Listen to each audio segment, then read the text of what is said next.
Hi friends, எல்லாருக்கும் வணக்கம். இன்னைக்கு வந்து நம்ம ஒட்டியானோ, அப்புறம் எங்கெங்கெல்லாம் கோல்டன் கலர் கிரீடோ நகை இந்த மாதிரி காயின் இதுக்கு எல்லாமே கோல்டன் கலர் கொடுக்க போகிறோம். இன்னைக்கு பார்க்கலாம் வாங்க. இது வந்து ஃபேப்ரிக் பெயிண்டிங் இதை தான் எடுத்திருக்கேன், ஃபெவிக்ரிலோடது. இதில் வந்து நம்ம இந்த மாதிரி ஜொல்லுக்கு கொடுக்குறது வந்து பேல் கலர்ஸ் வாங்கியிருக்கேன், அதை தான் கொடுக்குறது. இதில் 3D அவுட்லைனர் இருக்கும் பார்த்தீங்களா, அதுவும் நம்ம யூஸ் பண்ணலாம். இப்போ இந்த மாதிரி உங்களுக்கு சின்ன இதில் கொடுக்க வரல அப்படின்னா 3D அவுட்லைனர் வந்து நம்மளுக்கு கோல்டன் கலர் எல்லா கலர்லையுமே நம்மளுக்கு 3D அவுட்லைனர் கிடைக்குது. அதை கூட நீங்கள் என்ன செய்யலாம், யூஸ் பண்ணிக்கலாம். உங்களுக்கு அதுவும் இதில் எப்படி யூஸ் பண்ணலான்னு யூஸ் பண்ணி காட்டுறேன். இந்த இருக்கு பார்த்தீங்களா 3D அவுட்லைனர், இதுவுமே ஃபெவிக்ரிலோட 3D அவுட்லைனர் தான். இது வந்து பார்த்தீங்கன்னா கிளிட்டரிங் கலக்காமல் இருக்கும். நம்மளுக்கு கோல்டன் கலரில் கிளிட்டரிங் இருக்கும், எல்லா கலர்லையுமே கிளிட்டரிங் கலர், அதாவது ஜிகு இருக்கும். அந்த மாதிரி இல்லாமல் இது வந்து இதுவுமே பேல் 3D தான்.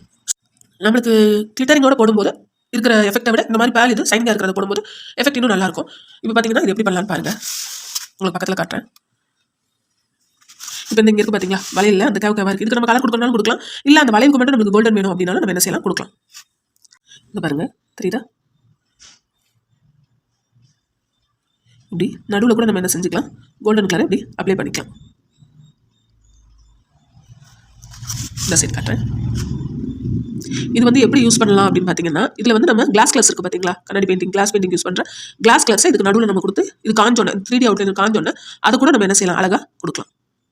இப்படி நம்மளுக்கு கொடுத்துட்டோம் அப்படின்னா அங்கிட்டு பார்க்கும்போது நல்ல ஒரு எஃபெக்டிவாக தான் இருக்கும்.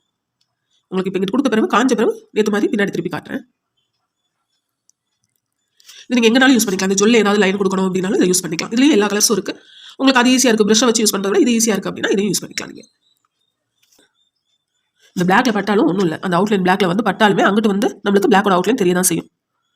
அதனால நல்லா அந்த பிளாக் கலர் அவுட்லைனை ஒட்டியுமே நல்லா கொடுங்க, கேப் விழுந்துடக்கூடாது.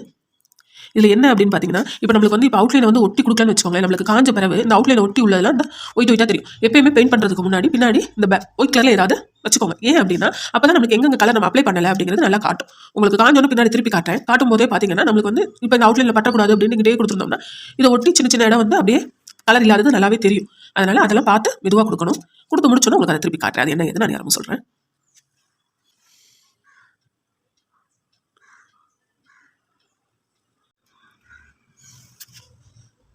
இப்போ இங்கே இந்த ஜுவல்லரிக்கு கோல்டு ஒரு இது விட்டு ஒரு இது கொடுக்குறோம். உங்களுக்கு இங்கிட்டு பார்க்கும்போது அது நிறையா வச்ச மாதிரி தெரியும். ஆனால் அப்போ தான் நான் சொன்னேன்ல, திருப்பி பார்க்கும்போது நம்மளுக்கு வந்து ஒயிட்டாக தெரியாமல் இருக்கும். இப்போ இதில் பார்த்தீங்கன்னா நம்ம நல்லா கலர் ஃபில் பண்ண மாதிரி தான் தெரியும். ஆனால் அதில் வந்து சின்ன சின்னதாக நம்ம கலர் ஃபில் பண்ணாத இடமும் இருக்கும். அது எப்படி கண்டுபிடிக்கிறதுன்னு அடுத்த வீடியோவில் காட்டுறேன். தொடர்ந்து நம்ம வீடியோஸ் பார்க்குறதுக்கு சேனலை சப்ஸ்கிரைப் பண்ணிக்கோங்க. நன்றி.